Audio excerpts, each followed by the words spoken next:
ओम श्री गणेशाय नमः। या देवी सर्वभूतेषु मा स्कंदमाता रूपेण संस्थिता नमस्तस्यै नमस्तस्यै नमस्तस्यै नमो नमः। दोस्तों, आप सभी को शारदीय नवरात्रि की हार्दिक शुभकामनाएं। दोस्तों, आज शारदीय नवरात्रि का 5वां दिन है और आज माँ भगवती के 5वें रूप स्कंद माता की पूजा आराधना की जाती है। साथ ही स्कंद माता की कथा का भी श्रवण किया जाता है। दोस्तों, आज कथा के साथ साथ दुर्गा सप्तशती पाठ के 9वें एवं 10वें अध्याय का श्रवण या पठन करना चाहिए। तो दोस्तों, इस वीडियो में मैं आपको सुना रही हूँ दुर्गा सप्तशती पाठ के 9वें एवं 10वें अध्याय को। ऋषि बोले कि हे राजन, रक्त बीज के मर जाने पर शुंभ निशुंभ दैत्यों का क्रोध बढ़ गया। फिर दैत्यों की प्रधान सेना को लेकर निशुंभ युद्ध में दौड़ाया। उसके आगे पीछे दाएं बाएं बड़े बड़े दैत्य थे। वे क्रोध के मारे ओठ काट रहे थे। शुंभ भी अपने सेना के साथ मात्र गर्व से लड़कर चंडिका को मार डालने की इच्छा से वहां पर आ गया। दोनों दैत्य बादलों की तरह बाणों की वर्षा करने लगे। अपने बाणों के समूह से चंडिका ने उनके बाण काट दिए। फिर शस्त्र समूह से उन दैत्यों के अंगों पर प्रहार किया। निशुंभ ने तीखी तलवार और चमचमाती ढाल उठा ली। देवी के पराक्रमी वाहन सिंह के सिर पर प्रहार किया। अपने वाहन पर इस प्रकार प्रहार होता देखकर देवी ने क्षुरप्र नामक बाण द्वारा निशुंभ को बड़ी तलवार तथा 8 चंदों वाली ढाल काट दिए। तलवार तथा ढाल के कट जाने पर उस दैत्य ने शक्ति चलाई।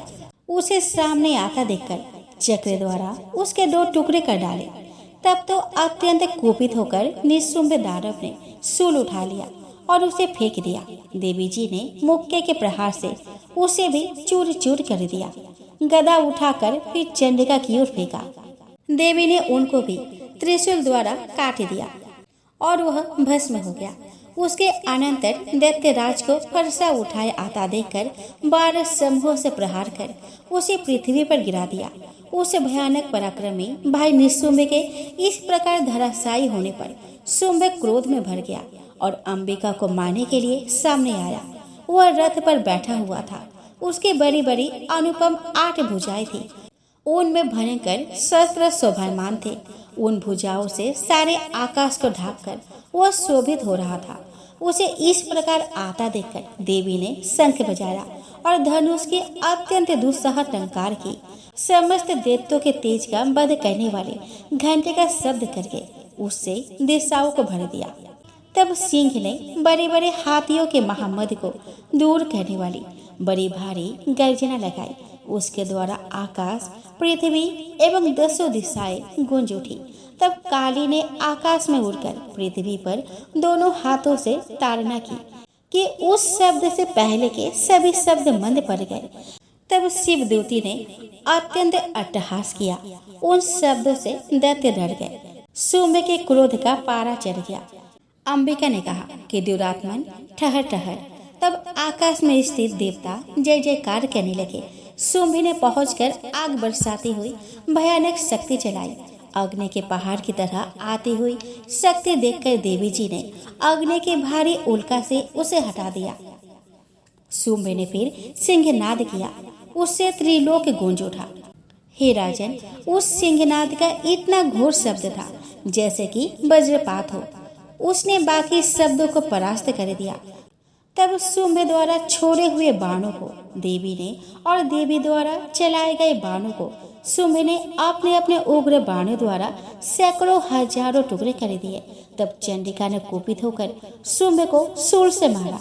उसके लगते ही वह मूर्छित होकर पृथ्वी पर गिर पड़ा। इतने में निशुंभ चैतन्य होकर वहां पहुंच गया।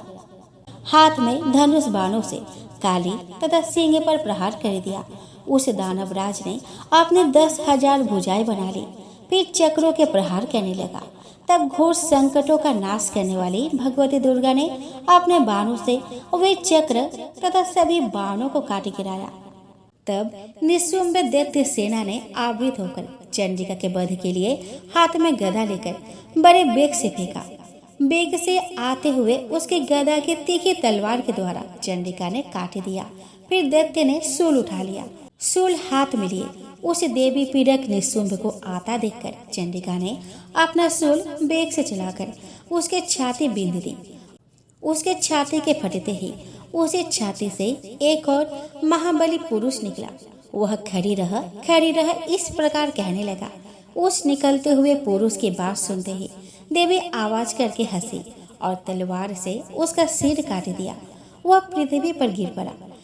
तब भयानक दाढ़ों वाले सिंह दाढ़ों से असुरों के सिर चूर चूर कर खाने लगा। वैसे ही काल ने तथा शिवदूती ने बहुत से दैत्यों का भक्षण कर डाला। कुछ एक घोर संग्राम से भाग गए और कितने दैत्यों को काली तथा शिवदूती ने खा डाला और कई सिंह के ग्रास बन गए। आइए दोस्तों, अब हम श्रवण करें दुर्गा सप्तशती पाठ के 10वें अध्याय को। ऋषि बोले कि प्राण प्रिय भाई निशुंभ की मृत्यु देखकर और इस प्रकार सेना को मरता देखकर कुपित होकर शुंभ कहने लगा कि यदि दुष्ट दुर्गा, बल के घमंड से गर्व मत कर। अरे अभिमानी, तू तो अन्य स्त्रियों के बल के सहारे लड़ रही है।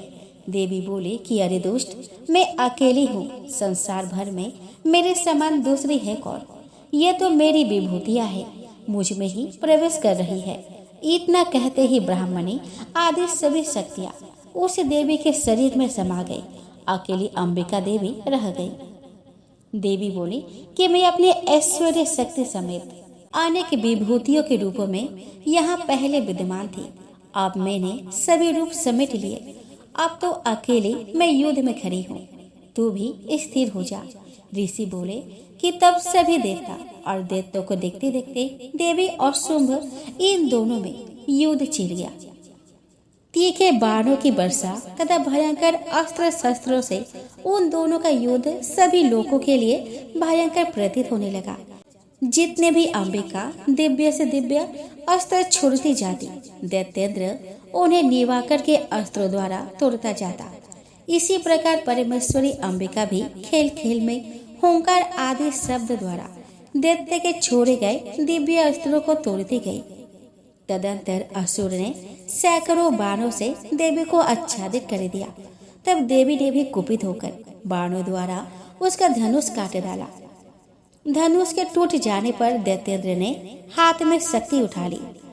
अभी शक्ति उसके हाथ में ही थी कि देवी ने चक्र द्वारा वह शक्ति काट डाली। तब दैत्य ने तलवार तथा 100 चंद्रमा वाली चमचमाती ढाल लेकर देवी पर भागते हुए उसके तलवार और सूर्य जैसी चमकती ढाल ले अपने धनुष से छोड़े हुए तीखे बाणों से तुरंत काट दिए। रथ के घोड़े सारथी को भी मार दिया।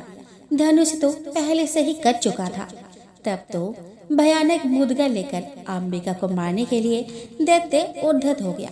आते ही उसके मुद्गर को भी तीखे तीरों से काट दिया। फिर भी वह दैत्य मुक्का तान कर बड़े बेग से दौड़ा। जाते ही उस दैत्येश्वर ने देवी के हृदय में मुक्का मार दिया। देवी ने भी उसके छाती पर एक चपेट जमा दी। देवी के उस चपेट के लगते ही वह दैत्यराज पृथ्वी पर गिर पड़ा। गिरकर भी सहसा उसी प्रकार उठ खड़ा हुआ। तब उछल कर देवी को उठाकर आकाश में स्थित हो गया। वहां से निराधार होकर वह चंडिका देवी के साथ युद्ध करने लगा। आकाश में उस समय दैत्य तथा चंडिका का आपस में घोर युद्ध हो रहा था। वह पहले पहर सिद्ध मुनियों को विस्मयकारक था। जब अंबिका ने उसके साथ देर तक युद्ध करते करते दैत्य को उठा लिया और उसे पृथ्वी पर पटक दिया। देवी द्वारा पटका हुआ वह पृथ्वी पर आकर खड़ा हो गया। मुक्का तान कर वह दुष्ट देवी को मारने की इच्छा से बड़े बेग से दौड़ा। तब उस दैत्यराज को आता हुआ देखकर देवी ने उसके छाती में त्रिशूल भोंक दिया और पृथ्वी पर गिरा दिया। देवी के शूल से छत विच्छत होकर पृथ्वी पर पड़ते ही उसके प्राण निकल गए। उसका गिरना भी समुद्र, द्वीप एवं पर्वतों के साथ सारी पृथ्वी को हिला देने वाला था। उस दुरात्मा के मरते ही सारा जगत स्वस्थ एवं प्रसन्न हो गया। आकाश भी बहुत साफ दिखाई देने लगा। पहले जो उपद्रवी मेघ उठ रहे थे तथा उल्कापात हो रहा था, वे सभी शांत हो गए। दैत्य के मर जाने पर नदियां भी अपने अपने मार्ग में चलने लगी उसकी मृत्यु होते ही सभी देवताओं के मन प्रसन्न हो गए। गंधर्व मनोहर गायन करने लगे, दूसरे बाजे बजाते, अप्सरागण नाचने लगे, वायु पवित्र होकर चलने लगी, सूर्य उज्जवल होकर चलने लगा, अग्निशाला की बुझी हुई आग अपने आप प्रज्वलित हो उठी, सभी दिशाओं की भयंकर आवाजें शांत हो गई। आप माता दुर्गा से क्षमा याचना ऐसे करें, हे परमेश्वरी, मेरे द्वारा रात दिन बहुत से अपराध होते रहते हैं। मुझे अपना दास समझकर मेरे उन अपराधों को आप कृपा पूर्वक क्षमा करिए। परमेश्वरी, मैं आह्वान करना नहीं जानती, विसर्जन करना नहीं जानती तथा पूजा करने का ढंग भी नहीं आता। हे माँ, मुझे क्षमा करिए। देवी सुरेश्वरी, मैंने जो मंत्रहीन, क्रियाहीन और भक्तिहीन पूजन किया है वह सब आपकी कृपा से पूरे हो। सैकड़ों अपराधों करने के बाद भी जो आपके शरण में आके जगदम्बा कहकर पुकारता है उसे वह गति प्राप्त होती है जो ब्रह्म आदि देवताओं के लिए भी पाना आसान नहीं। जगदम्बिके, मैं अपराधी हूँ किंतु आपके शरण में आई हूँ। इस समय दया का पात्र हूँ, आप जैसा चाहे वैसा करें।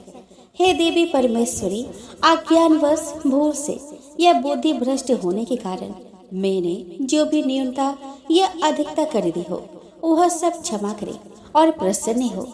सच्चिदानंद स्वरूपा परमेश्वरी, जगत माता कामेश्वरी, आप प्रेम पूर्वक मेरी यह पूजा स्वीकार करें। मुझ पर आप प्रसन्न रहे। देवी सुरेश्वरी, आप गोपनीय से भी गोपनीय वस्तु की रक्षा करने वाली है। मेरे निवेदन किए हुए इस जप को ग्रहण करिए, आपकी कृपा से मुझे सिद्धि प्राप्त हो।